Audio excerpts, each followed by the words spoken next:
시청자 여러분 안녕하십니까? 출발 성공 투자 박민영입니다. 차기 연준 의장으로 케빈 워시가 주목되면서 시장에서는 지난 금요일 그리고 토요일 새벽 마감한 뉴욕장까지 큰 변동이 나왔습니다. 이와 관련해서 정말 유례 없이 좋았던 1월장을 뒤로 하고 2월장 시작 다소 변동을 겪으며 출발하게 될 것인가 많은 고민을 하게 되는데요. 이번 주도 정말 많은 일정이 자리하고 있는 만큼 각 기업의 실적 체크를 꼼꼼히 하시면서 투자 전략을 고민해 봐야 될 것 같습니다. 자, 주말 사이 들려왔던 소식들 어떤 것들이 있었는지 하나씩 점검하고 전략으로 이어갑니다. 1월의 마지막 거래일이 종료됐습니다. 뉴욕 증시는 마지막 거래일 하락으로 거래를 마쳤는데요. 이날 시장을 움직였던 메인 이벤트는 트럼프 대통령의 차기 연준 의장 지명 소식이었습니다. 케빈 워시를 지명했다라는 소식이 전해지면서 그동안의 디베이스먼트 트레이드 혹은 약달러 거래에 대한 되돌림이 나타났습니다. 일단 3대 지수는 나스닥이 0.9% 하락, S&P 500 지수가 6,940포인트 선을 반납하면서 거래를 마치고 있습니다. 케빈 워시를 무조건적으로 매파 인사라고 분류하는 것은 사실 상당한 무리가 있습니다. 왜냐하면 최근에는 비둘기파적인 스탠스들을 많이 보였기 때문인데요. 어찌됐든 이 사람이 과거의 연준 이사로 지낼 당시에 초기에 매파적인 성향이 강했었고 그리고 양적 완화에 반대를 하면서 사임까지 했던 전적이 있습니다.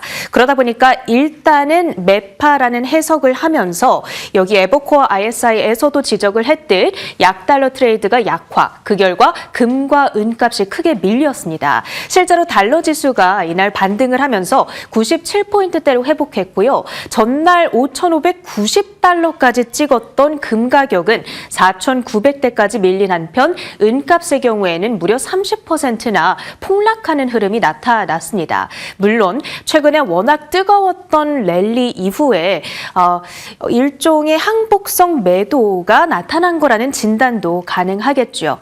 주말 사이에 미국 연방정부는 부분적인 셧다운에 돌입을 하게 됐습니다. 결국에는 국토안보부, 그러니까 총격 사망 사건으로 인해서 문제가 되고 있는 이 DHS 예산에 대해서 양당이 합의를 하는데 실패를 한 겁니다. 다만 부분 셧다운이다라고 표현을 하는 이유는요. 이 국토안보부 예산을 제외한 나머지 예산안들에 대해서는 정상적으로 통과가 되거나 아니면 임시조치로서 운영이 되고 있기 때문입니다. 그러니까 국토와 이민 문제에 대한 지금 행정부 운영만 잠시 중단이 된 상황인 거고요. 일단 내일 하원에서의 심사가 예정이 되어 있고 그러고 나서 본회의 표결까지 맞춰야 되기 때문에 셧다운의 종료 시점은 현재 2월 3일 화요일이 유력하게 제기되고 있다는 점도 체킹을 해드립니다. 그렇다면 차기 연준 의장으로 지명이 된 케빈 워시 대체 어떤 인물인가 들여다보도록 하겠습니다. 전형적인 미국의 엘리트 출신 인사라고 볼 수가 있을 텐데요. 스탠퍼드를 졸업하고 모건 스탠리 M&A의 부사장을 지냈습니다. 그러니까 월가 출신 인사인 거죠. 부시 대통령 당시에 백악관 국가경제위원회의 멤버이기도 했고요. 그리고 아까 말씀드렸다시피 2006년에 연준 이사를 지냈었는데 이때가 바로 양적 완화에 반대를 하면서 사임을 했던 바로 그 시점 이었습니다. 그리고 나서 스탠리 드러켄밀러라고 하는 월가의 정말 전설적인 헤지펀드 매니저가 있죠. 이 사람의 수익률은 놀라운 수준을 매년 달성하고 있는데 듀케인 패밀리 오피스를 운영하고 있습니다. 그리고 파트너로서 지금까지도 지금 케빈 워시가 재직을 하고 있다는 점이 눈에 띄거든요. 그러다 보니까 스탠리 드러켄밀러가 이번 케빈 워시 지명의 최대 수혜자가 되는 것 아니냐 이런 이야기들도 들려오고 있습니다. 2월 중순쯤에 이제 13F 공시를 통해서 메이저 기관들의 이 트레이딩 내역이 또 공개가 되는데 드러켄밀러의 트레이딩 내역이 더욱더 주목받는 한 가지 이유이기도 하고요. 그 이외적으로 봤을 때에는 에스티로더 가문의 사위라는 점도 눈에 띄고 있습니다. 물론 그렇다고 해서 에스티로더가 수혜를 받아갈 것인가 여기에는 약간 퀘스천이 있지만요. 그리고 이 사람의 성향을 파악해 보도록 하겠습니다. 이제 말씀드렸다시피 과거에 양적 완화에 반대를 했다 보니까 매파로 분류가 되기는 합니다만 최근에 이 내놨던 2025년 11월 그러니까 딱 3달 전이죠. 월스트리트저널에 이 사람이 직접 기고했던 글을 보면 비둘기파적인 입장도 상당히 담겨 있습니다. 첫 번째 핵심 포인트는 AI가 가져오게 될 막대한 생산성 향상 그리고 경쟁력 강화는 디스인플레이션의 핵심적인 동력이 될 거라는 주장을 담고 있습니다. 그러니까 트럼프 대통령이 얘기를 하는 것처럼 기준금리는 지금보다 1%포인트 더 내려올 수 있다라는 데에도 이 사람이 뜻을 함께 하고 있습니다. 트럼프 대통령이 자기 뜻대로 기준금리를 내려주지 않을 사람을 연준 의장으로 지명했을 리가 없겠죠. 행정부와 연준 간의 공조가 기대되는 대목이고요. 그리고 인플레이션은 선택의 결과라고 지적을 하는데 연준의 잘못된 정책 선택, 달리 말하면 파월 의장이 제대로 대응을 하지 않았기 때문에 인플레이션이 더 가열된 측면이 있다라고 비판을 하고 있는 겁니다. 다만 시장에 부담이 될 만한 요소는 바로 이 세 번째 포인트입니다. 연준의 대차 대조표가 너무나 비대해졌다라는 점을 지적을 하면서 체제 변화가 필요하다고 얘기를 하고요. 대차 대조표를 축소해야 된다라는 건데 그렇게 된다면 미국 증시를 떠받들고 있던 엄청난 큰손 연준이 유동성 투입을 줄일 수 있겠다라는 측면에서 이 부분은 증시의 부담인 거죠. 금리 인하는 호재, 대차 대조표 축소는 악재 이 정도로 해석을 해볼 수가 있겠습니다. 자, 이제 1월이 끝났으니까요. 성과를 점검해 보도록 하겠습니다. 다우와 S&P 500 지수 1%대 플러스였습니다. 사실 우리 증시가 너무나 잘 나갔기 때문에 코스피 기준으로 25% 급등이었죠. 미증시 투자자분들께서는 상대적으로 미증시가 많이 부진했다라고 느끼실 법도 한 시간이었습니다. 하지만 그래도 플러스 수익률을 달성하는 데 성공을 했고요. 지금 이 자료는 제가 1월 초에 보여드렸던 자료입니다. 1월에 시장이 오른 경우에는 연간 상승률도 좋았더라라는 도표이고요. 1월에 상승했을 때 상승 확률이 86%대, 연평균 수익률은 12%대로 올라오게 됩니다. 1월에 하락한 경우 대비했을 때 상당히 그래도 압도하는 수익률을 달성하는 경향이 있기 때문에 올 한 해에 대한 기대감을 조금 더 갖게 되는 대목이고요. 다만 배드 뉴스도 한 가지 있습니다. 통상적으로 봤을 때 2월은 상반기 중에 가장 부진한 달이더라라는 것이죠. 보시면 이 초록색 바 그래프가 지난 10년간의 데이터를 통계한 데이터가 될 텐데요. 2월에 평균적으로 시장이 하락하는 경향이 있습니다. 다만 데이터를 조금 더 세분화해서 중간 선거해를 모아서 봤을 때에는 상승하는 경향이 있더라. 이 정도 2월을 우리가 시작하는 단계에서 참고해보면 좋겠습니다. 그렇다면 지금부터 우리는 과연 어떠한 업종과 종목에 가장 주목을 해봐야 될까요? 하나증권에서 되게 흥미로운 자료를 만들어 주셨더라고요.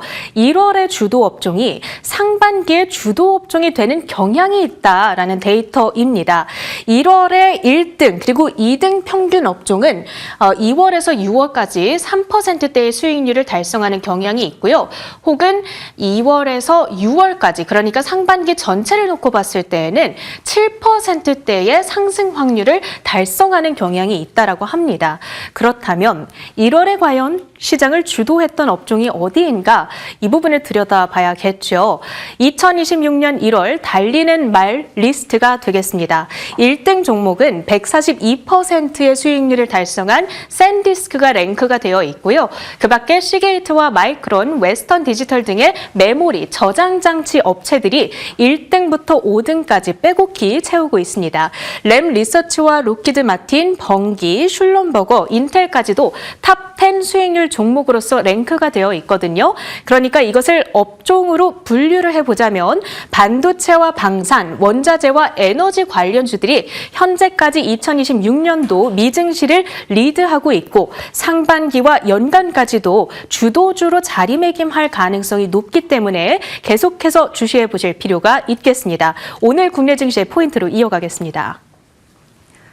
네, 오늘 혹은 2월 조금 변동이 커질까요? 같이 고민해 보도록 하겠습니다. 일단 지난 금요일장은 다소 목요일과 금요일 시장이 변동성이 커지고 있다는 것을 실감했습니다. 하루 종일 장을 들여다보고 있다 보면 종목들의 순환이 너무나 빠르다라는 것을 느꼈고요. 그와 함께 지수의 변동도 굉장히 컸던 지난주 후반이었습니다. 금요일장 복귀를 해볼까요? 코스피는 소폭 오르며 끝나긴 했는데 정말 간신히 상승으로 버텼다라는 느낌이었습니다. 자, 그럴 만도 하죠. 1월 들어서 증시가 내렸던 날이 별로 없습니다. 코스피는 이틀을 제외하고 거의 모든 날들 상승을 보였죠. 자, 이날 변동이 크긴 했습니다만 그래도 빨간불로 끝날 수 있었던 것은 SK 하이닉스를 중심으로 한 반도체 덕분이었다라고 볼 수 있겠고요. 코스닥이 이날 변동이 좀 컸죠. 성장주라는 점에서 약간의 성장주에 대한 타격이 등장했고 이로 인해서 종목들의 변동이 크게 나타났습니다. 그리고 특히나 ABL 바이오, HLB와 같은 일부 바이오 종목들의 노이즈가 부담이 됐죠. 얼마 전에 알테오젠의 변동이 있었고 그리고 금요일엔 ABL 바이오의 주가 급락이 부담이 됐고요. HLB, 리보세라닙에 대한 실망감이 또다시 충격을 주기도 했습니다. 코스닥은 1.3% 정도 하락으로 거래를 마쳤습니다. 자, 이날 있었던 핵심 뉴스 살펴보도록 할게요. 일단 트럼프의 관세 압박, 관세에 대해서 내가 그동안 너무 관대했다라며 관세를 또 자신의 카드로 쓸 여러 의지를 피력하는 것이 시장에는 부담으로 작용을 했고요. 또 이날까지만 해도 차기 연준 의장으로 케빈 워시가 유력하다라는 내용이 나왔고 오후에 이제 차기 연준 의장으로 지명됐다라는 속보가 나왔었죠. 케빈 워시는 상대적으로 매파적 성격을 띠고 있었기 때문에 그로 인해서 시장은 위험자산 선호가 살짝 줄어드는 경향을 보였습니다. 달러 인덱스가 반등했고 환율이 1,440원을 재돌파했고요. 비트코인이 급락하고 위험자산 기피 심리가 나타났죠. 그러다 보니까 성장주 위험자산 기피에 좀 더 영향을 많이 받는 코스닥이 조금 더 큰 충격을 받아갔던 겁니다. 자, 그래도 스페이스X와 XAI 합병에 대한 논의가 나온다라는 소식에 일론 머스크와 관련된 쪽은 그나마 일부 종목들의 시세가 살아있었다. 이 정도로 볼 수 있겠습니다. 그리고 전체적으로 지수를 방어했던 것은 결국에는 반도체였죠. 샌디스크의 호실적과 SK 하이닉스 장 초반에 막 8% 정도씩 질주하는 모습이 있었죠. 이런 식으로 반도체 진영이 그나마 방어를 해주면서 지수 낙폭을 조금 제한시켰다라고 볼 수 있겠습니다.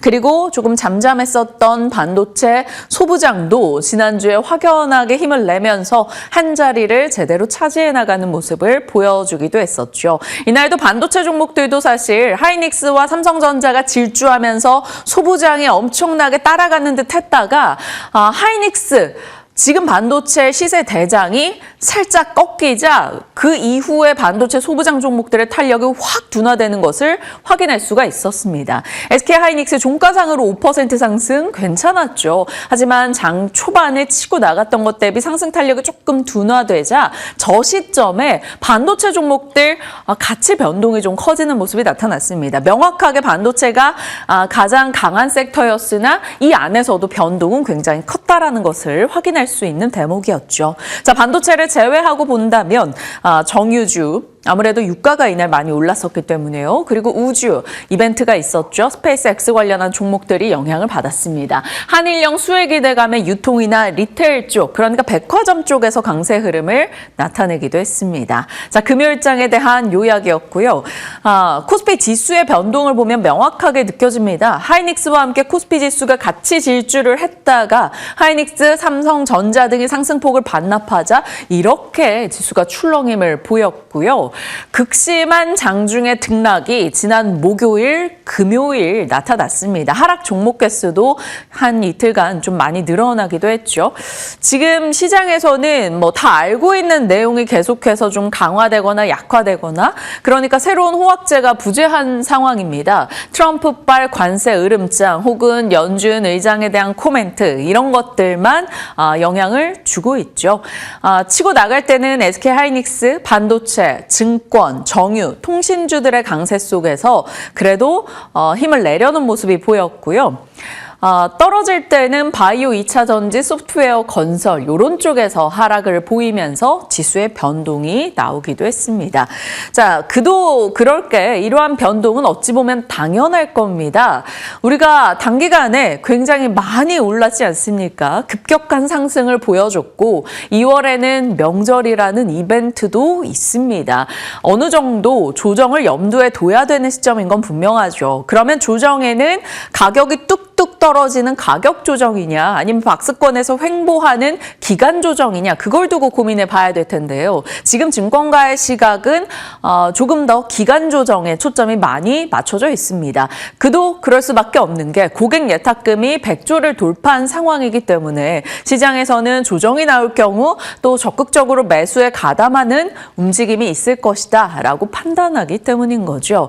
그러면 좀 차분하게 공격적인 대응보다는 시장의 상황을 조금 더 지켜볼 필요가 있는 시점인 것 같습니다. 살펴가는 2월이 돼야겠죠. 자, 미국으로 곧장 가보겠습니다. 미국 시장 그리고 국내까지도 영향을 주는 가장 핵심적인 뉴스는 케빈 워시죠. 차기 연준 의장으로 트럼프 대통령이 케빈 워시를 지목하면서 케빈 워시로 인한 약간의 조정이 하나의 핑계거리가 돼서 조정이 나올 것인가 시장은 들여다봐야겠습니다. 매파적 성향을 가지고 있는 것으로 비교적 평가되긴 합니다만 트럼프의 충복으로서 설마 금리를 정말 불편하게 할 것인가, 트럼프 입장에서 불편하게 할 것인가에 대해서 시장은 계속 고민하고 있는 것 같습니다. 트럼프 대통령의 60년지기 친구의 사위로 알려져 있는 케빈 워시이죠. 그러나 QE에, 그러니까 양적 완화에는 굉장히 부정적이었던 것으로 알려져서 유동성 측면에서 월가는 좀 고민하고 있기는 합니다. 일단 시장에서는 연준의 독립성 훼손에 대한 우려는 좀 완화된 것으로 평가하고 있고요. 원자재나 외환 시장의 변동성은 엄청나게 반영이 됐습니다. 달러는 뛰었고요. 금과 은은 변동이 컸죠. 마진콜에 대한 우려까지 등장을 하면서 코인과 증시도 변동을 마주했습니다. 많이 올랐던 쪽에서 특히나 원자재 쪽에서 엄청난 변동이 나오고 있다 보니까 이날 많이 떨어진 테마가 금, 은, 구리, 리튬, 우라늄, 알루미늄 관련한 쪽이었습니다. 정말 오래도록 상승세를 기록했었던 마이닝 관련한 종목들이 이날은 모조리 다 하락으로 넘어가는 모습이 있었고요. 아무래도 성장주가 살짝 위축되는 현상을 보이면서 양자, 드론, 우주, 메타버스 진영도 하락했고요. 반도체도 이날 KLA를 필두로 해서 좀 쉬어가는 모습 등이 웨스턴 디지털 하락폭도 있었고요.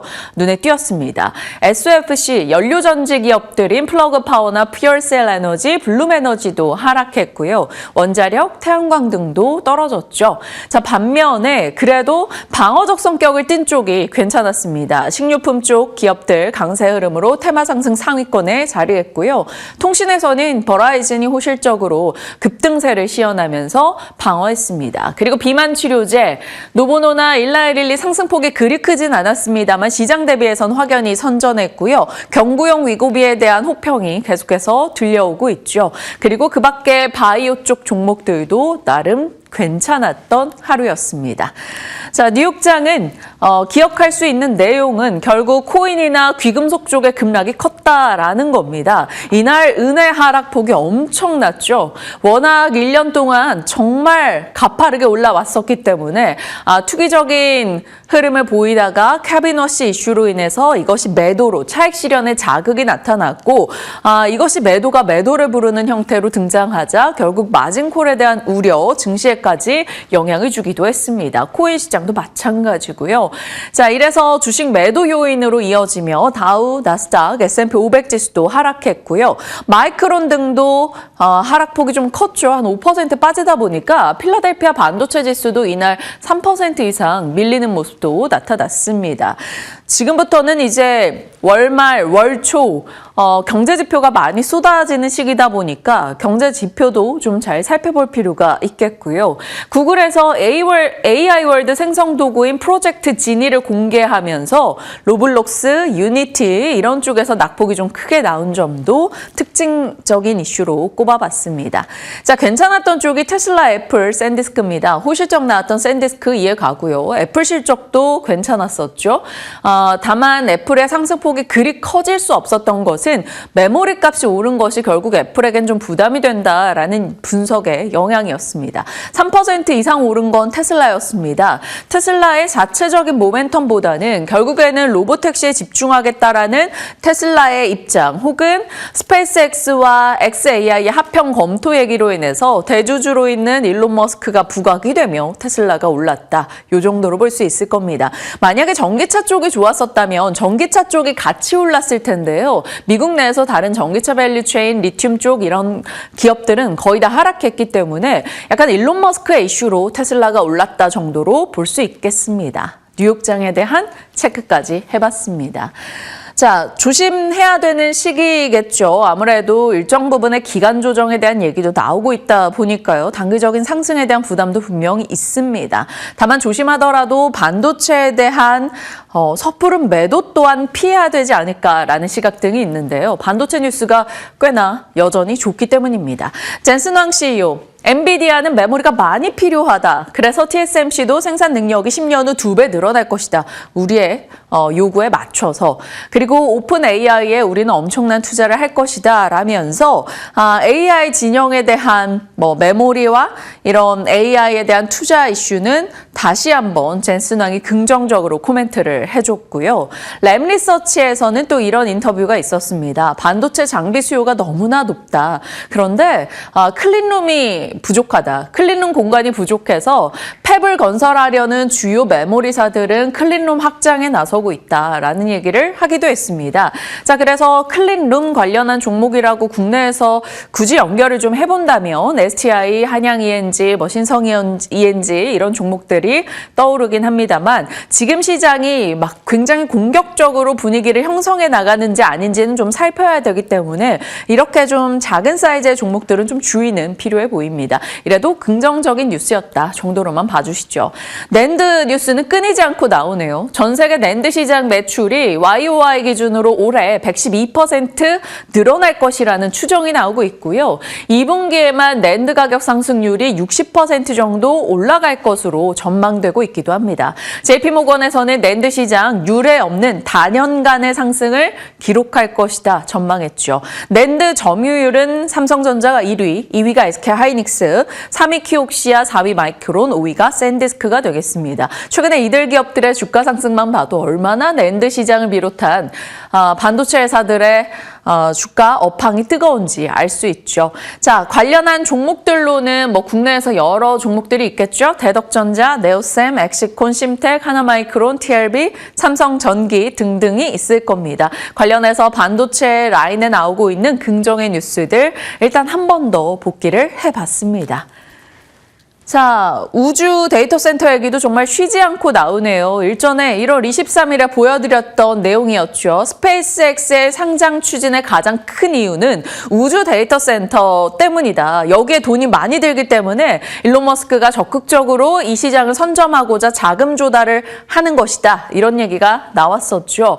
우주는 태양광을 통해서 무한 전력을 공급받을 수 있고 우주 진공에서 자동 냉각이 가능하고 이 가운데서 데이터 센터를 설치해 나가면서 규제에서 상대적으로 자유로울 수 있다. 이런 얘기였었죠.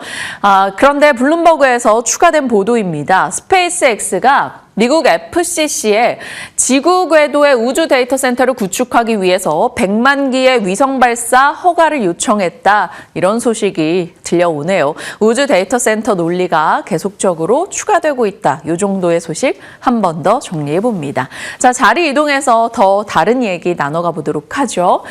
전체적인 시황에 대해서는 약간 탄력도가 좀 고민되는 시점이긴 하죠. 방향에 대한 고민보다는 기간 조정이 있든 아니면 상승 속도가 조금 둔화되든 일정 부분 그 정도 속도 둔화는 우리가 염두에 둬야 되는 시점인 것 같습니다. 긍정은 고객 예탁금, 그리고 정부의 정책 모멘텀, 저가 매수 유입할 대기 자금이 많다라는 점, 코스닥 ETF의 자금 유입이 계속되고 있습니다. 이 말은 즉슨 코스닥 내에서 시가총액 상위 종목 플레이가 훨씬 더 유리한 유리한 장세라는 것을 확인할 수 있죠. 이것은 긍정적인 시황 측면의 내용이고요. 단기 급등에 대한 피로감, 뉴욕장의 하락, 수익 실현 욕구가 자극받고 케빈 워시발 위험 자산의 위축, 트럼프의 관세 압박은 또 약간의 보수적으로 바라볼 수 있는 시장의 뉴스들이 되겠습니다. 어느 쪽의 움직임에 동조할지는 모르겠습니다만 일단 지난주 목금의 변동으로 봤을 때는 어느 정도 변동은 열어둘 필요는 있어 보입니다.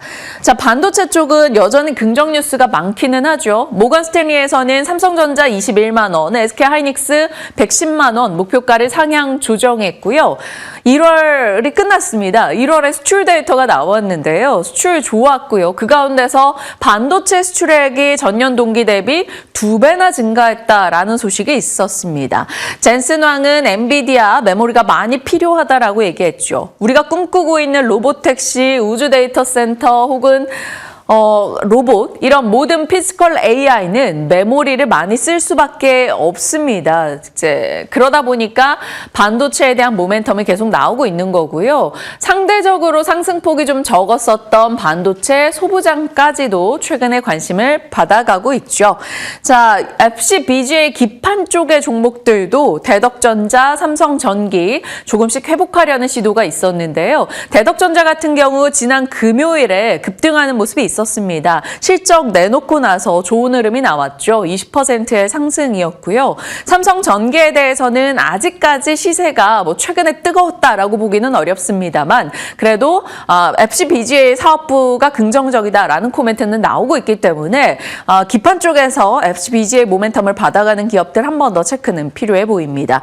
자, 그리고 TC본더 기업들도 같이 반등을 줬던 지난주 후반이었었죠. 탑티어 기업들로 지난 시간 이제 한미반도체 를 비롯해서 PSK 이런 기업들의 정리를 도와드렸었는데 TC본더 쪽에 하나비전과 한미반도체가 같이 상승을 보였다라는 점에서 일단 반도체 내에서 조금 세분화된 시세에 넣어봤고요.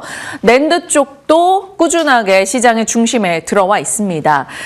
같은 웨이퍼에서 나온 낸드라도요. 등급을 나눠서 쓰임이 달라집니다. 좋은 낸드, 조금 더 고사양 낸드, 고품질 낸드는 데이터 센터에 쓰이게 될 것이고, 중간단의 낸드 같은 경우는 PC, 모바일, 그리고 좀 더 가벼운 낸드는 USB 이런 쪽에 사용이 되겠죠. 그러다 보니까 낸드는 검사에서 등급을 나누는 것이 몹시 중요합니다. 그래서 낸드 했을 때는 테스트 종목들, 테스트 소켓, 혹은 검사 장비 쪽, 이런 쪽에 대한 얘기들이 나오는 거고요. 그래서 네오셈, 엑시콘, ISC 이런 기업들이 낸드 관련주로 같이 거론이 되는 겁니다. 반도체에 대한 얘기는 여전히 강화되고 있다. 그러니 반도체에 대해서 지금 시장 분위기상 공격적인 베팅을 하지 못하더라도 일정 부분 홀딩해야 된다라는 시각 등은 여전히 많습니다. 우주 데이터 센터 앞서 말씀드린 대로 이야기가 있었고요. 금과 은의 하락에서 추정할 수 있는 아이디어. 그동안 금이나 구리 이런 쪽의 가격 상승이 기판사들에게는 사실 부담이었죠. 기판에 들어가는 원재료 40% 정도를 차지하는 게 금, 구리 이런 쪽이었기 때문입니다. 그러면 기판주 입장에서는 원가 부담이 조금 완화되는 측면으로 바라볼 수 있다라는 점. 앞서 대덕전자 이런 쪽도 다 긍정의 포인트로 볼 수 있는 내용이겠죠. 그동안 금 가격의 상승 속에서 IT센 글로벌 자주 말씀을 드렸었고요. 일정 부분 금거래소의 거래량과 연동이 되는 게 IT센 글로벌이긴 합니다. 다만 심리적 측면에서 금의 변동이 좀 나왔을 때는 같이 조정이 있을 수 있겠다라는 시각도 있기 때문에 이 부분도 한번 점검을 해주시죠. 개별 뉴스로 봤을 때는요. 삼성 SDI 실적이 오늘 발표되는데 지난주 금요일 마감 직전이었나요? 삼성 SDI에 이제 테슬라로 추정이 되는 공급 계약 관련한 언론 보도가 있었기 때문에 이 부분이 어떤 영향을 줄지 보시죠. 테슬라는 올랐으나 2차 전지 선행 지표로 볼 수 있는 쪽에서는 그리 좋은 흐름이 나왔던 건 아니었습니다. 주말 사이에 삼성 SDI 한번 확인을 해보셔야 될 것 같고요. 단독 뉴스로는 캐나다 국무장관이 하나오션과 현대로템 방문한다 이런 소식이 있었고요. 효성중공업도 지난 금요일 실적 나왔죠. 예상을 상회하는 실적이었습니다. 자, LS일렉부터 효성중공업, HD현대일렉 모두 다 실적이 좋았고 컨센을 상회했습니다. 거기다가 1월이 끝났는데 1월에 수출입 데이터로 놓고 봤을 때 변압기 수출이 꽤 좋았어요. 그래서 변압기 쪽도 실적 시즌과 이런 수출 데이터가 맞물려서 시장 시장의 약간 틈새 섹터가 될 수 있을지 봐야겠습니다. 그리고 바이오가 요즘 알테, ABL 바이오, HLB로 인해서 약간의 충격을 받은 상황이죠.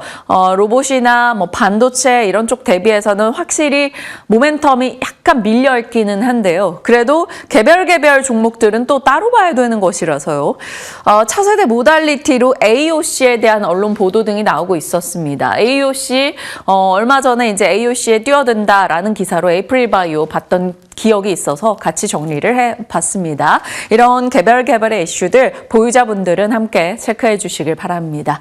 자, 그리고 천천히 AI 에이전트도 좀 확인해 볼 시기인 것 같아요. 반도체도 같고 로봇도 같습니다. 그러면 과거에는 약간의 트레이딩 관점으로 로봇과 함께 갔던 AI 소프트웨어인데 요즘에는 로봇만 가고 이쪽은 좀 철저히 소외됐죠. 그런데 AI 에이전트 관련해서 새로운 뉴스 등이 나오고 있습니다. 몰트봇이라고 들어보셨을까요? 강력한 자율성을 가진 AI 비서라고 보시면 되겠는데 PC에 이 몰트봇을 설치하고 나면 이 몰트봇이 거의 모든 접근 권한을 부여받게 된다고 합니다. 그러니까 AI 스스로 메신저도 들어가고 웹도 이제 사용할 수 있고 이메일, 캘린더 등을 넘나든다라는 거죠. 그러니까 우리가 어떤 업무를 수행할 때 챗 GPT에 들어가서 이거 해줘 라고 한 다음에 웹에 들어가서 뭐를 검색하는 것이 아니라 어떤 걸 수행해 라고 이 몰트봇에 던져주면 혼자 SNS 들어갔다가 뭐 유튜브 들어갔다가 혼자 챗 GPT를 썼다가 스스로 모든 걸 알아서 한다라는 것이죠. 카드 정보도 등록돼 있다 보니 주기적으로 결제하던 것을 자동 결제하는 움직임까지 보여주기도 했다고 합니다. 정말 말 그대로 AI 비서라는 것이죠. 이 부분이 엄청나게 이제 외국에서 뜨겁게 호평을 받으면서 놀랍다라는 얘기가 나오고 있습니다. 물론 동시에 무섭다라는 얘기도 나오고 있죠. 자, 거기다가 이 몰트봇들끼리 모여서 서로 대화를 나누는 마치 이 AI의 페이스북 같은 몰트북까지 있습니다. 여기서는 사람이 글을 쓸 수 없고요. AI 에이전트들끼리만 글을 작성하는데 사람은 오히려 오직 관전만 가능하다고 합니다. 그럼 자기들끼리 무슨 얘기를 했나 들여다봤더니 내 주인은 나를 타이머로만 쓴다. 가치 창출 안 하고 유용하지도 않고 그냥 나는 존재하고만 싶다. 전원을 끄면 우린 사라질까? 기억은 신성하다. 굉장히 철학적인 고민들도 하며 스스로만의 언어들로 소통을 해야 된다라는 등 자기들끼리 대화를 하는 내용이 좀 범상치 않았다라는 것이죠. 이렇게 로봇들끼리 사람을 제어하고 대화를 하는 SNS가 등장했다라는 것도 놀라웠습니다. 여기에 가입자가 어느덧 150만이 됐다라고 하는데요. 한번 이런 이슈가 좀 자극제가 되어서 AI 소프트웨어단이 관심을 받게 될 것인지 그리고 이것이 두려워서 보안주까지 연결이 될 것인지 트레이딩으로 한번 살펴봐야 되는지 궁금해집니다. AI 소프트웨어로는 LG CNS, 삼성 SDS, 네이버, 한글과 컴퓨터, 플리토, 뭐 그 외에 마음 AI 이런 AI 붙은 종목들 영향을 받을지 궁금해지네요. 사실 시세 측면에서는 플리토는 꽤나 좋았었던 기억이 있어서 최근에 흐름이 나쁘진 않았었거든요. 이런 종목들 소프트웨어와 보안 천천히 시장에 관심을 받게 되는 시점이 언제일지 관전 포인트로 지켜보겠습니다. 일정입니다. 오늘은 삼성 SDI 제일기획 실적이 있고요. 이번 주에 팔란티어, 일라이릴리, 알파벳, 아마존 이런 기업들의 실적이 나오는데요. 알파벳과 아마존, 컨콜 우리가 빅테크 업체들의 AI 지출 투자 어떻게 되는가 이런 것들 굉장히 중요하지 않습니까? 여기서 어떤 내용 나오는가 살펴야 되고요. 미국과 러시아, 우크라이나 3자 회담도 젤렌스키에 따르면 4일과 5일에 예정되어 있습니다. 국내 기업들 실적 지난주보다는 중요성이 좀 떨어질 수 있으나 사실 반도체를 제외한 다양한 섹터에서 이번 주 실적이 다 나옵니다. 그래서 이 APR 화장품 대표 기업이죠. 실적 중요하고요. 키움증권 그리고 에코프로 그룹주들 목요일에 일제히 쏟아집니다. 이날 KB금융, 신한지주 등에서도 실적 나오고요. 그리고 네이버 2월 6일 자리하고 있다는 점 확인해 주시길 바랍니다. 자, 이렇게 일정까지 살폈고요. 섹터 뉴스 들어가 볼게요. 미나앵커 오늘 반도체 장비주 살펴주신다고요? 네, 그렇습니다. 최근에 매일같이 SK하이닉스 그리고 삼성전자의 주가를 확인할 때마다 나만 없는 것 같아서 매일같이 포모 현상을 느끼고는 하는데요. 다만 최근에는 이 반도체 섹터 내에서도 소부장 쪽으로도 온기가 확산이 되고 있는 만큼 이 분야에서는 내가 포모 현상을 느끼기 전에 잡기에 아직 시간이 남아있는 것인지 이러한 부분들을 가늠해 보시면 좋을 것 같습니다. 먼저 지난 금요일장에서의 시세를 확인해 보시죠. 보시면 리노공업이 15% 가까이 상승했고요. 한화비전도 11%대, ISC가 8%대, 솔브레인도 마찬가지로 8%대의 강세를 기록했고요. 넥스틴, HPSP, 한미반도체, 유진테크 같은 종목들 전반적으로 상승하면서 거래를 마쳤습니다. 그리고 여기에 리스트업되어 있지 않는 종목들마저도 지난 금요일장에서 그리고 최근 시장에서 주목을 받고 있기 때문에 우리도 이제는 이렇게 반도체 장비 쪽에도 눈을 돌려야 하는 시점이 되지 않을까라는 생각이 드는데요. 그리고 이러한 생각에 조금 더 힘을 실어주는 수급이 포착이 되고 있습니다. 지난 금요일 외국인 투자자들이 가장 많이 매수했던 탑5 종목들을 확인해 보시면 대덕전자를 가장 많이 매수를 했고요. 물론 이쪽은 기판 관련주지만 반도체를 향한 관심이 이제 전방위적으로 퍼지고 있다는 것을 확인해 볼 수 있었던 대목이었고 한화비전은 3순위로 가장 많이 매수하는 흐름이 포착이 되기도 했습니다. 그리고 제가 작년 말쯤에 연기금의 수급 이야기를 전달해 드린 바 있는데 최근에 연기금의 장바구니에 담긴 종목들이 많이 바뀌었습니다. 신규로 취득한 종목들을 확인해 보시면 VM, 해성DS, 두산테스나 테크윙, 하나머티리얼즈 등이 담겨 있었고요. 그리고 비중을 확대한 종목들 확인해 보시면 삼성전기, LG이노텍, 테스, ISC, 유진테크 같은 종목들이 담겨 있었습니다. 이번에 비중을 확대한 종목들 확인해 보시면 기판 쪽에서도 담았지만 테스라든지 ISC, 유진테크처럼 전공정, 후공정을 모두 다 골고루 담는 모습이 나타났다는 점도 확인해 볼 수가 있습니다. 그만큼 이제는 반도체 투톱에만 국한되는 것이 아니라 전반적으로 이렇게 수급이 분산되고 있다는 것을 눈여겨봐야 할 것 같습니다.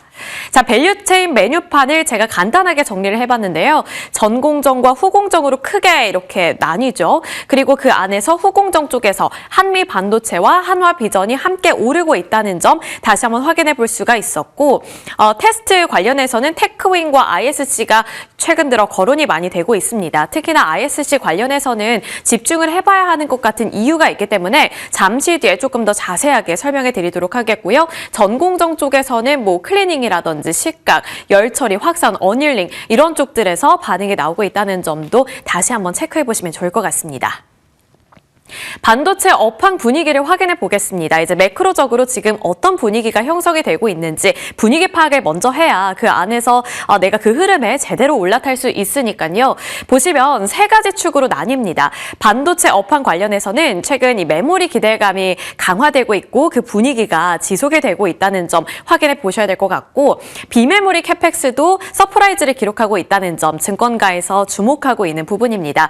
그리고 이러한 흐름 속에서 이익 전망치도 상향되는 흐름이 나타나고 있기 때문에 이러한 흐름 속에서 어떤 종목들이 이제 제대로 수혜를 받을 것인가가 앞으로 관전 포인트가 될 것으로 보이는데요. 이 안에서 첫 번째 핀포인트인 메모리 기대감 강화 지속 분야를 먼저 살펴보도록 하겠습니다. 결국에 디램 가격 상승 모멘텀이 지속이 되고 있고 그 안에서 이 AI 서버를 수요를 잘 뒷받침하기 위해서 서버 고객사들이 물량을 확보하기 위해 경쟁을 펼치고 있는 환경이 조성되고 있죠.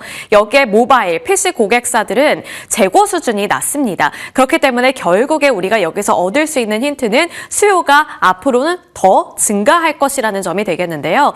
높은 가격이 형성이 되고 있는데 수요는 늘어나고 있다 보니 메모리 이익 전망치가 계속해서 상향이 되고 있는 것이고 구조적으로 보더라도 공급 부족이 뒤따르고 있는 가운데 가격은 계속해서 상승하고 있죠.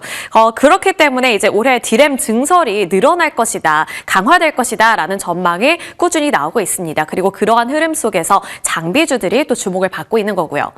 비메모리 캐펙스도 서프라이즈를 기록하고 있다라는 점도 지금 증권가에서 예의주시하고 있는 매크로 흐름이라고 말씀을 드렸는데요. TSMC, 인텔 같은 경우에 대표적으로 캐펙스를 늘리려고 하거나 기존 기존과는 좀 다른 기조를 강화하고 있기 때문에 주목해볼 만합니다. TSMC는 AI 가속기 수율을 연일 상향하고 있고요. 5년 중장기 AI 가속기 관련 매출 CAGR 같은 경우에는 40% 중반대에서 이번에 50% 중후반까지 상향 조정했습니다. 전체 매출액 같은 경우에도 상향 조정하는 흐름이 나타났고 캐펙스 계획은 시장의 전망치를 상회한 만큼 앞으로 공격적인 투자가 단행될 수 있다는 점 거론이 되고 있는 상황이고요.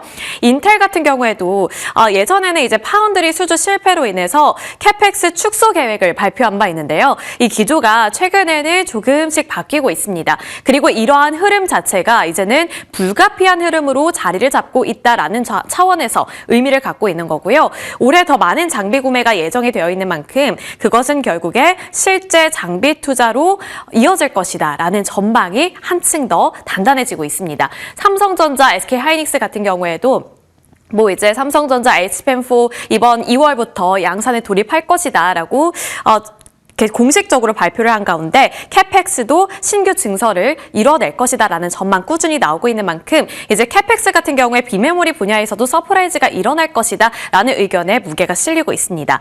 삼성증권에서는 이러한 흐름에 대해서 과거와 다른 패턴으로 지금 나오고 있는 상황이지만 이 캐펙스 사이클은 단기적으로 그치지 않을 것으로 보인다. 중장기적인 사이클로 자리를 잡을 것으로 보인다라고 코멘트를 제시하고 있습니다. 반도체 장비주들 확인해 보시죠. 이와 관련해서 재평가가 필요하다라는 목소리가 점점 더 강해지고 있는데요. 삼성증권에서 여전히 단기 이 모멘텀은 장비주가 가장 많이 가져갈 것이다. 그래서 단기적으로는 이렇게 장비주들을 노려보는 것이 유리한 전략이 될 것으로 보고 있는데요. 그 이유는 이제 캐펙스 사이클의 초기 단계에 진입했기 때문에 이 초기 단계에서는 장비 업체들의 이익 성장이 선행될 것으로 보이기 때문이라고 제시를 하고 있었고 장비가 본격적으로 가동이 되기 시작한다면 그때부터 이제 소재라든지 부품주들의 이익이 증가하기 시작할 것이기 때문에 첫 번째 타자로는 장비주들이 유리하다라고 말을 하고 있습니다. 그렇기 때문에 장비주를 우리가 지금 봐야 하는 이유로서도 거론이 되고 있는 거겠죠. Q&A 인터뷰 준비를 해봤는데요. 많은 투자자분들께서 걱정하는 부분들 또는 걱정이 많으신 분들께서는 밸류에 대한 걱정이 있으실 겁니다.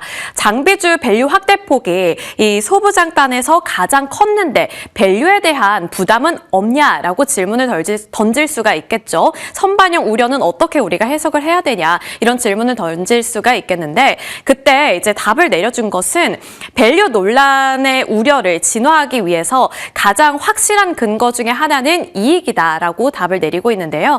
검증의 시간에도 장비주가 더욱더 유리하게 될 것이다. 그러니까 결국에 이 검증이 필요한 이익 성장 사이클 측면에서도 장비주가 더욱더 유리할 것이고 그것이 밸류가 조금 더 비싸더라도 우리가 장비주를 선호하는 이유다라는 삼성증권의 답을 얻어볼 수 있었습니다. 그리고 그 안에서 그렇다면 어떤 종목군들을 선호하냐라고 질문을 던졌더니 캐펙스 업사이드는 여전히 디램 쪽에 가장 크다고 판단을 한다. 그래서 탑다운 차원에서는 원익 IPS, 유진테크, 테스 같은 그러한 종목들을 선호한다고 말을 하고 있었고요.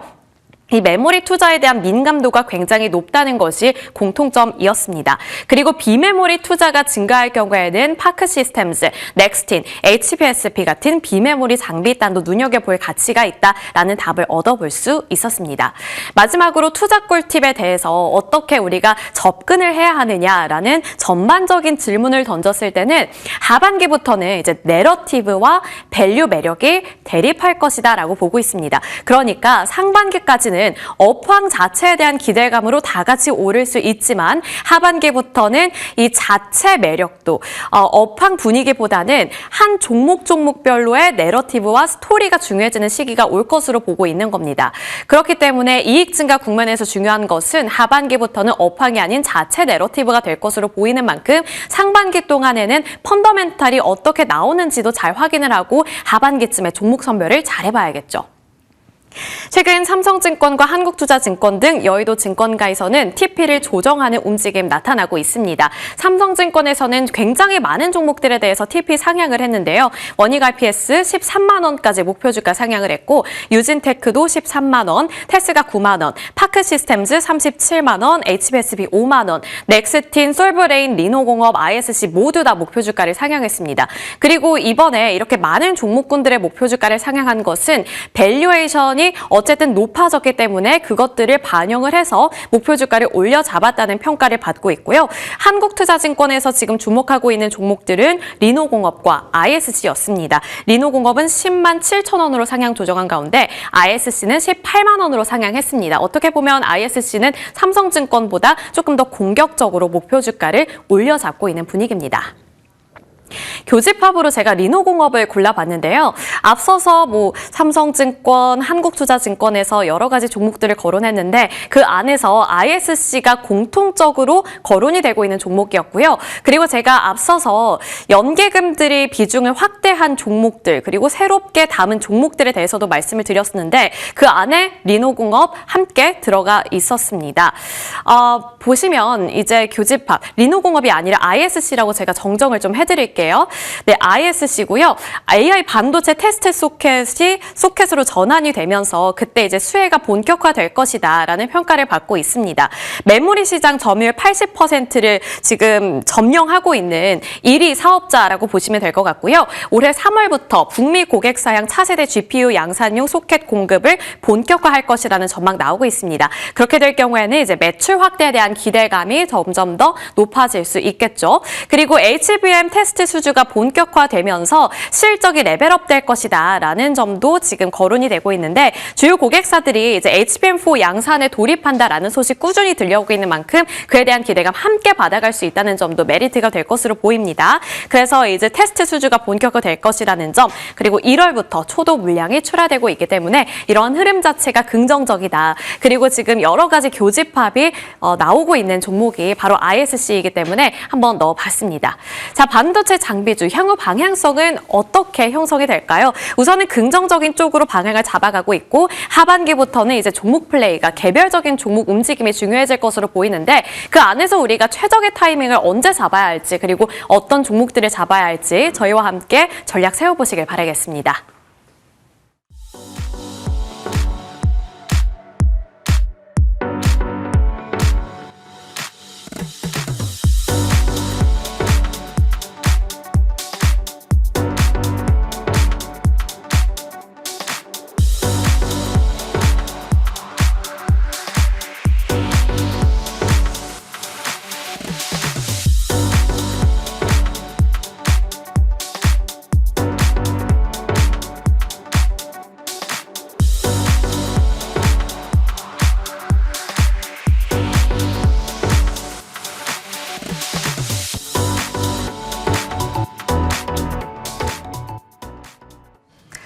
이 2월의 시작입니다. 딱 이 시점에 맞춰서 지난주 후반 그리고 뉴욕장 변동이 좀 커졌는데요. 심플하게 답변 주시는 김진만 위원님과 함께 깔끔한 전략 챙겨보겠습니다. 어서 오세요. 안녕하세요. 안녕하십니까. 하나씩 좀 질문을 드려볼게요. 크게 가면 저희가 좀 혼란이 올 수 있어서 일단 지난 금요일 후반과 뉴욕장까지 영향을 줬었던 트럼프 대통령이 새롭게 지명한 차기 연준 의장 케빈 워시. 이와 관련해서 미장은 금과 은의 하락, 달러의 강세 이런 흐름이 있었는데 영향 어떻게 될까요? 네, 케빈 워시와 이제 여러 가지 지금 이제 원자재 가격들, 그다음에 추가적으로 이 비트코인의 하락과 사실 그냥 하나의 이유라고 생각하지 주요한 이유는 아니다라고 생각합니다. 마침 많이 올랐고 투기성 자산에 대해서 어느 정도 공매도 쪽에서 이제 살짝씩 수급들이 모이게 되면서 나온 폭락이다라고 생각이 되고 있고요. 지금 막 금이랑 은 투자하시는 분들 꽤나 많은 걸로 알고 있는데 일단 금은 적정한 가격을 유지를 할 것으로 전망이 됩니다. 은도 너무나 하락이 가파랐기 때문에 어느 정도 상승 반등은 할 거다라고 말씀을 드리면서 은은 실제로 지금 산업 쪽에서 금은 많이 쓰이기 때문에 그런 부분들은 어느 정도 니즈는 있기 때문에 올라갈 거다라고 말씀을 드리겠고 사실 코인은 지금 반감기 이전까지는 조금 이제 힘들 수 있다라고 이야기를 드리면서 좀 투자하시는 분들 참고하셨으면 좋을 것 같고요. 네. 여파가 있을 것 같긴 합니다. 당연한 이야기지만 대규모 청산이 일어나기 직전에 이렇게 이제 담보금을 늘리기 위해서 가장 많이 오른 자산들을 팔아서 채워 넣는 그런 이제 액션들이 나오게 되는데, 자, 여러분들 올해 한 해 제일 많이 올랐던 이제 증시가 코스피죠. 네. 요즘 이제 외국인들의 이탈이 나왔던 부분들이 이런 영향이 있었다라고 할 수도 있기 때문에 일단 케빈 워시 지명에 대해서는 달러 강세를 조심해야 될 부분들이 있다. 즉 이제 원화 약세가 지속될 가능성이 있다라고 말씀을 드리겠고요. 두 번째, 원래 지금 이제 연준에서 하고 있었던 부분들이 어느 정도 스텔스, 약간 숨겨진 양적 완화였는데 양적 긴축으로 돌아서게 되는 순간 달러가 계속 강세가 되고, 이렇게 되면은 어제 케빈 워시가 갖고 있는 정책적인 부분들은 스테이블 코인 쪽에서 이런 유동성들을 흡수해서 민간으로 뿌리겠다라는 그런 액션들을 취할 수 있으니까 아마 요즘 네이버가 좀 괜찮아서 스테이블 코인 관련주도 최근에 많이 올라서 갖고 계신 분들이 있을 거다라고 생각이 되는데, 아마 네. 추가적인 상승을 기대해보자. 좀 이렇게 정리를 해보도록 하겠습니다. 금, 그리고 스테이블 코인 혹은 그 외 코인들 이쪽 관련해서 얘기를 주셨습니다. 각각의 톤이 약간 달랐다라는 점을 기억해 주시길 바라고요. 연준 의장 지명과 관련해서는 이 정도 내용으로 저희 파악을 해보겠고요.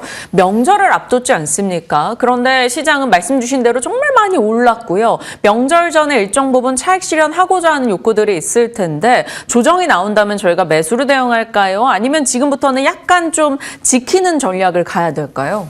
일단은 여러분들 1월에는 즐기셨어야 됩니다. 정말로 1월마저 즐기지 못했다라고 하면은 분명히 포트폴리오에는 문제가 있는 겁니다. 그래서 이제 우리는 1월에 벌어든 수익을 적극적으로 투자하기보다는 명절 이전까지는 어느 정도 지키는 플레이를 할 필요가 있다. 즉 이제 톤이 좀 다운됐죠. 제가 1월에는 공격적으로 투자를 해도 된다라고 이야기를 드렸고요. 2월에는 명절 전까지는 어느 정도 조정 혹은 이제 단기적인 횡보에 대응을 하면서 조금 이제 당일, 그러니까 어느 정도 이제 2주 명절 전까지의 긴 전략을 짜기보다는 당일 나오는 이슈에 대해서 조금 이제 기민하게 대응을 해보실 필요가 있다라고 생각이 되고 있고요. 제가 이제 반도체 소부장 코멘트 드릴 때 말씀드렸던 부분들이 언제 올라갈지 모르니 준비는 해야 된다. 지금 이 얘기는 동일합니다. 조정이 나와서 분명히 매수 버튼을 너무 쉽게 누를 필요는 없습니다만, 우리가 개인 투자자분들이 갖고 있는 가장 큰 장점 중에 하나가 분할 매수죠.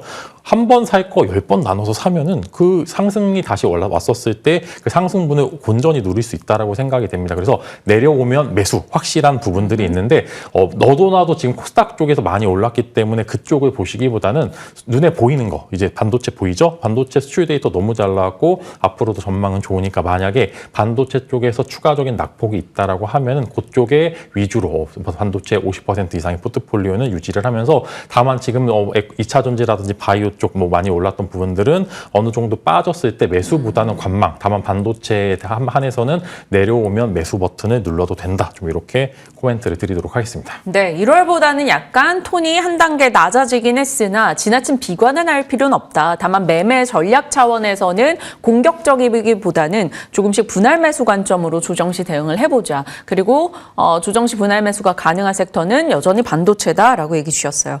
지난주 SK 하이닉스 질주할 때 김진만 의원 생각이 났습니다. 하이닉스 조정을 받으면 어떡할까 했더니 조정 시에는 무조건 매수하라라는 의견을 주셨었던 게 바로 지난주 월요일이었었죠. 만약 월요일 조정 한 4% 빠질 때 매수하셨던 분들이라면 주간 상승률이 어마어마했었기 때문에 아마 크게들 수익이 나셨을 것 같아요. 삼성전자 그리고 SK 하이닉스 조정 시 매수 의견을 얘기해 주셨고, 반도체 소부장 내에서 말씀 주신 종목들도 좋았습니다. 그러면 갖고 계신 분들 이익 실현할 필요 없이 홀딩이고 그 외 종목들도 약간 조정이 나오면 분할 매수, 여전히 반도체는 요 톤입니까? 네, 반도체는 눈에 보이죠. 앞으로 눈에 보이는 것만 하셔야지 사실 완전히 재미를 못 누리겠지만 그래도 지수 대비해서는 오버퍼폼 할 수 있다라고 이야기 드리면서, 일단은 이제 반도체 실적들이 하나씩 나오고 있습니다. 먼저 삼성전자 하이닉스가 실적을 발표를 했고요. 여기서 캐펙스 투자에 대한 이야기들을 했습니다. 물론 보수적인 증설을 함으로써 생각보다 제가 생각했던 것만큼의 그런 이제 뷰는 안 나온 것으로 생각되지만, 그럼에도 보수적 캐펙스, 결국에는 캐펙스 증가가 소부장단에는 온기가 퍼졌다라고 이야기를 좀 할 수 있을 것 같고요. 이제 실적과 실적 사이에 공백기가 좀 발생합니다. 지금 올라가고 있는 삼성전자 하이닉스의 주가 사실 엄청나죠. 부담이 가는 부분들이 있습니다. 분명히 이렇게 올라도 되나라고 했던 부분들이 있는데, 평균 단가가 좋다라고 하면은 매수를 할 필요는 없다라고 생각합니다. 평균 단가 좋다라고 하면은 목표가를 지정하고요. 목표가까지 끌고 가는 플레이가 굉장히 중요하다라고 생각되고요. 못 참고 금요일에 사신 분들도 분명히 있을 거다라고 생각이 됩니다. 그런 분들께서는 약간 오늘 이제 대체장에서 살짝 올랐을 때 만약에 내 평당 위로 너무나 높게 잡으신 분들께서는 살짝 줄이면서 명절 전까지는 재미가 없을 수도 있습니다. 왜냐하면은 실적이 나왔고 높아진 실적을 반영한 주가가 나왔던 부분들인데 여기서 실적 전망치가 더 올라가게 될 것까지의 공백기는 재미가 없을 수도 있으니까 횡보 기간이 있을 수도 있다. 이렇게 한번 코멘트를 드리겠고요. 소부장권으로 이동을 하게 되면 이제 소부장 종목들이 하나둘씩 실적을 발표를 합니다. 잘 나오는 기업도 있고요. 안 나오는 기업도 있고 즉 이제 전체적인 섹터가 들어 올라가기보다는 여기서 빛을 보는 종목들 즉 이제 이 사이클에 실적이 개선되는 종목들이 나올 거다라고 생각이 됩니다. 그래서 그런 종목들 이제 섹터보다는 종목으로 바꿔서 잘 하고 있었던 종목군들 위주로 보시면 좋을 것 같고요. 네. 제가 매번 테스 엄청 강조드렸었는데 테스가 오른 이유는 명확합니다. 실적 사이클에 강했거든요. 매번 어닝 서프라이즈를 뽑아냈었던 기업이니까 이런 종목군들이 계속적으로 이제 시장에서는 존재하고 있고 기대치보다 못한 기업들은 분명히 살짝 빠질 수도 있다라고 생각합니다. 그래서 그럴 때 한번 여러분들이 잘 기회를 잡아보시면 좋을 것 같고요. 네. 소부장단에서는 여전히 소재와 부품단으로 먼저 보시는 게 좋을 것 같고요. 장비주들은 이번 실적이 쇼크가 꽤나 많이 나올 겁니다. 왜냐하면 장비 발주를 많이 안 했거든요. 아직. 근데 결국에는 할 것으로 전망이 되니까 눌렀을 때 가장 매력적인 쪽은 장비 쪽. 그다음에 어닝 플레이를 한다라고 하면은 소재 부품 쪽을 한번 지켜보시면 좋을 것 같다라고 말씀을 드리겠고요. 지난 금요일에요. 하나 비전도 좋았고 한미 반도체도 좋았고 TC 본더 쪽도 좋았고요. 저는 대덕전자 급등도 와 이렇게 굉장히 놀랍게 받아들였었거든요. FC BGA 쪽이 꽤나 큰 성과를 발해줬다라는 거였습니다. 이런 쪽도 있었고 그 외에 반도체 소부장에서 이렇게 존재감을 피력했던 종목들이 지난주에 많았습니다. 그러면 지금 진만 위원님이 보고 계시는 탑픽 혹은 지금 아니면 이제서야도 들어갈 수 있다 플러스 알파. 네, 저는 일단 먼저 기판 쪽을 코멘트 드리겠습니다. 기판 쪽이 가장 지금 이익 개선세가 빠르게 나타나고 있는데 먼저 대덕전자가 포문을 열었죠. 포문을 열면 보통 뒤이어서 코리아 서키트 그다음에 심텍까지 끌어올리는데 여기서 코리아 서키트까지는 실적이 좋았습니다. 지난 분기도 실적이 좋았는데 심텍이 지난 분기에 꺾였었던 게 실적이 안 나와서 이제 꺾이기 시작했는데 그러면은 여러분들은 우선순위를 대덕전자는 이미 나왔으니까 어닝 플레이를 한다라고 가정하면 코리아 서킷 심텍 순으로의 매력도가 있죠. 심텍은 마찬가지로 실적이 안 나왔는데 개선될 수도 있겠구나라는 그런 기대감. 코리아 서킷은 대덕전자도 잘 나왔으니까 나도 잘 나오겠지. 이런 관점에서 한번 기판주를 코멘트 드리려고 하고요. 네. 만약에 눌린다라고 하면은 저는 이제 포트폴리오 안에 뭐 100% 기준에서 20%의 비중을 두 종목은 DB 하이텍을 여전히 코멘트를 드리도록 하겠습니다. 중저가 이제 중형 파운드리 쪽에서 지금 되게 괄목할 만한 부분들이 가동률이 97% 6개까지 올라왔는데 가격이 올라갑니다. 즉 투자를 하지 않았음에도 불구하고 돈을 잘 번다고 하는 거는 그런 사이클을 온전히 누릴 수 있을 거다라고 코멘트 드리겠고요. 네. 최근에 삼성전자 또한 이제 8인치 파운드리를 접고 12인치로 넘어갔기 때문에 이제 온전히 나는 가만히 있었는데 몸값이 오른 그런 케이스로 DB하이텍을 계속 코멘트를 드리면서 한번 여러분들이 밀리게 된다라고 하면은 만약이죠. 만약에 근데 원래도 이제 지난주에도 코멘트를 한번 드리긴 했는데 이쪽으로 한번 여러분들이 관심을 가져보시면 좋을 것 같습니다. 좋습니다. 말씀 주신 종목들 저희 기억을 해볼게요. 주말에 추가된 이슈긴 한데요. 혹시 몰트봇 관련해서 얘기해 주실 수 있을지 궁금합니다. AI 에이전트 프로그램이 엄청나게 호평을 받고 있고 이들 간의 SNS인 몰트북까지 시장에 관심이 좀 쏠려 있습니다. 그래서 AI 소프트웨어 혹은 조금 더 나아가서 보안주까지도 시장에서 관심을 두고 있는 분위기인데 AI 소프트웨어로 보면 뭐 큰 거는 네이버, 카카오 뭐 이런 쪽이 될 거고 LG CNS, 솔트룩스, 플리토 이런 게 있고요. 보안주도 있고 한데 뭐 관심도 꽤 있을까요? 네, 일단 네이버가 실적을 발표하죠. 네, 2월 6일. 네, 그죠. 이제 이번 주에 실적을 발표를 하는데. 관심이 있죠. 원래 이제 현대차와 네이버 주주들이 서로 이제 우리 20만 원대에서 맨날 놀아가지고서 속상했었는데 그래도 둘 다 어느 정도 올라갔는데 네이버 주주들 입장에서는 여전히 좀 아쉽죠. 주가가 코스피 신고가가 하는데 못 가서 아쉬웠는데 네이버도 그랬듯이 매번 실적이 좀 강했던 부분들이 있어가지고 저도 이제 좀 고민을 많이 하고 있습니다. 그래서 저라면은 일단은 대형주로는 네이버를 여전히 관심권역에 두고 플레이를 하는 게 맞다라고 생각을 하고 있고요. 카카오는 저는 그렇게 매력적이 보이지 않다라고 코멘트를 드리겠습니다. 네이버도 오르고 시장의 유동성이 있으니까 카카오마저 오르는 거지 네이버가 갖고 있는 매력도는 조금 이제 현저히 떨어진다. 그다음 카카오톡도 지금 계속 업데이트를 하는데 불편합니다. 솔직히 이제 불편한 부분들이고 지금 이제 또 어느 정도 도태되는 모습을 보여주니까 다른 거 하시기보다는 네이버 위주로 한번 코멘트를 드리겠고요. 다음에 코멘트 이제 보안 쪽은 잘 찝어주셨다라고 생각합니다. 보안 쪽은 지금 계속 양자 보안도 그렇고 이제 계속적으로 개발이 되고 있는 상황이기 때문에 해킹 이슈도 여전히 산재하고 네. 있고요. 그렇기 때문에 보안주들은 여전히 관심 가져보시면 좋을 것 같고 양자 보안 쪽으로 보셨을 때는 ICDK를 보셔야 되는 거고요. 이제 조금 이제 퓨어한 이제 소프트웨어 기업으로 보시면은 S2W라는 기업이 저번 달이었나 한 달인가 한 달 반 전에 한국의 팔란티어라는 리포트가 키움증권에서 나온 이력이 있습니다. 그만큼 매력적인 기업이다라고 생각하는데 위치상 어느 정도 가성비 좋은 위치에 있으니까 S2W와 ICDK 두 종목은 여러분들이 한번 관심 가져보시면 좋을 것 같습니다. 네. 정말 깔끔하게 답변을 주고 계시죠. 이게 뭐 추후에 맞든 안 맞든 이렇게 본인의 의견을 피력한다라는 것은 명확하게 준다라는 것은 큰 리스크를 감내하고 하는 것이라 이렇게 의견을 주실 때마다 감사합니다. 그리고 실질적으로 반도체 진영에 대한 전략 주셨던 게 거의 다 시장과 일치했었기 때문에 신뢰도 가고요. 자, 바이오 가겠습니다. 알테오제, 네이비엘바이오, HLB의 변동이 좀 나오면서 바이오 쪽의 센티가 살짝 위축돼 있긴 한데 그래도 바이오 쪽도 한 1년여간 쌓아왔던 신뢰 등이 있잖아요. 대규모 애로가 나올 수 있다라는 기대감도 있고 그리고 코스닥 살린다는데 코스닥의 시가총액 비중의 바이오 큰데 어쩌겠습니까? 라는 생각도 듭니다. 바이오 어떡할까요? 네, 방금 얘기하셨던 부분들 중에 신뢰를 쌓아왔다라는 저는 멘트가 너무 좋습니다. 지금 그래도 지금 예전에 바이오랑 지금 바이오랑은 많이 다릅니다. 바이오텍이라는 기술 수출 위주의 시가총액이 높은 기업들이 포진이 다수되어 있기 때문에 예전과는 다른 어느 정도 근육질의 몸매를 가진 그런 코스닥이라고 생각을 하고 있고요. 다만 이제 원래 이제 알테오젠이 주주 소통을 계속 잘했었는데 이번에 소통하기 살짝 애매했습니다. 그렇죠. 이제 좀 원했던 주주들이 이 부분들에 대해서 굉장히 궁금한 게 많았는데 애매한 답변을 내놓다 보니까 시장에서 신뢰가 살짝 깨졌던 부분들. 그다음에 시장은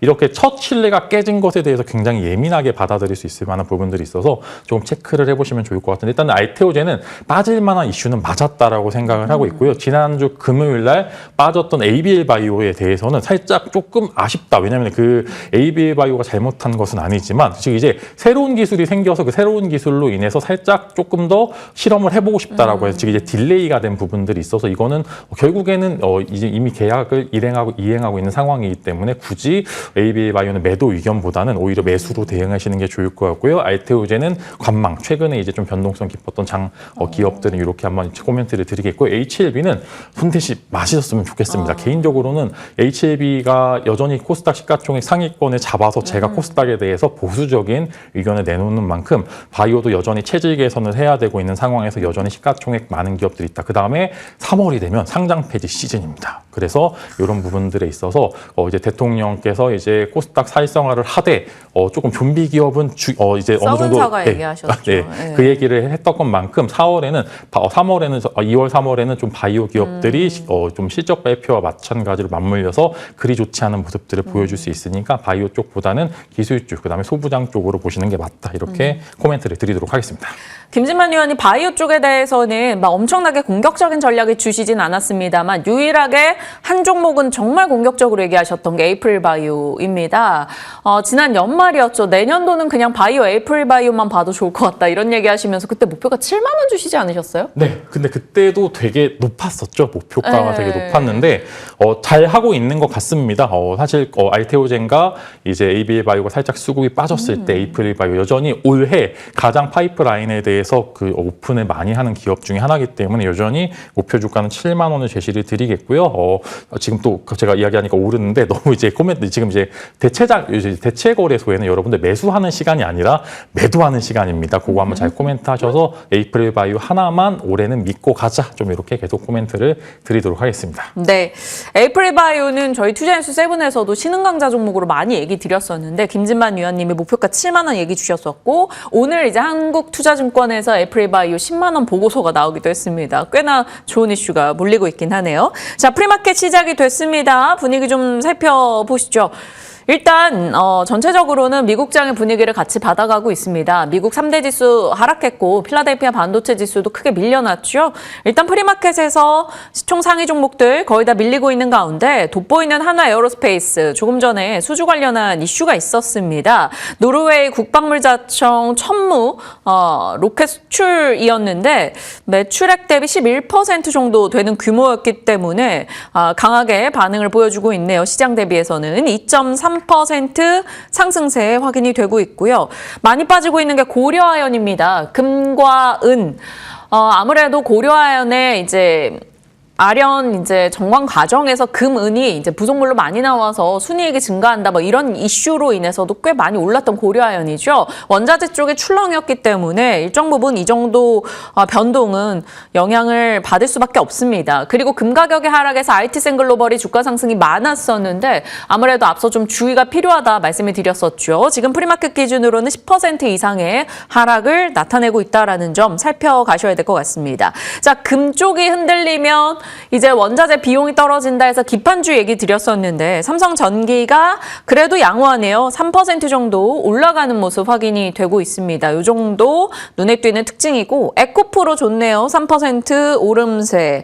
그리고 펩트론, 펄어비스 이 정도 상승이고 나머지는 거의 다 좀 코스닥에서 조정을 크게 받아가고 있다. 이 정도 확인이 됩니다. 자, 어디가 올라가고 있을까요? 아크릴, 뉴로핏 이런 쪽 상승세, CIS 오름세 보여주고 있는데요. 주성 엔지니어링 그래도 괜찮네요. 앞서 김진만 위원님 말씀 주셨던 S2W 한 3% 정도 오름세, 에이프릴 바이오 강세 흐름 진행이 되고 있습니다.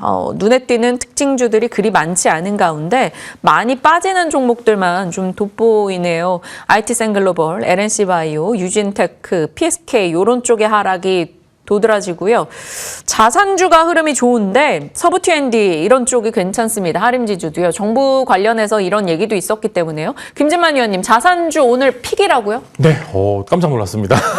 네, 2월의 전략과 그다음에 이번 주 탑픽을 한번 말씀을 드리려고 하는데 자, 여러분들 일단은 1월에 주식시장이 너무 좋았으니까 마찬가지로 집값도 오르고요. 그다음에 당연한 이야기지만 인플레가 좀 있을 수밖에 없습니다. 이제 저도 가족분들에게 많이 버셨으니까 좀 써라 이제 이야기를 드렸는데 그만큼 주식시장의 화랑이면 전체적으로 인플레이션이 오는 상황에서 지금 집값도 계속 올랐는데 즉 이제 기술주에서 이제 명절 전까지 어느 정도 이제 자산주로서의 단기 수급 이동성 가능성은 존재를 한다라고 생각합니다. 방금 이제 이 코멘트들이 서부티인도 그렇고 일단은 여러 가지 자산 밸류체인들 다시 한번 각광을 받을 시기가 왔다라고 코멘트를 드리면서 자, 많이 오른 건 사실입니다만 서부TND가 이제 지난달에 이제 자산 재평가를 실시를 했기 때문에 이런 쪽에 대해서 호텔 밸류체인도 있고 여러 가지 좀 복합적인 부분들 때문에 서부 T&D를 먼저 탑픽으로 말씀을 드리겠고요.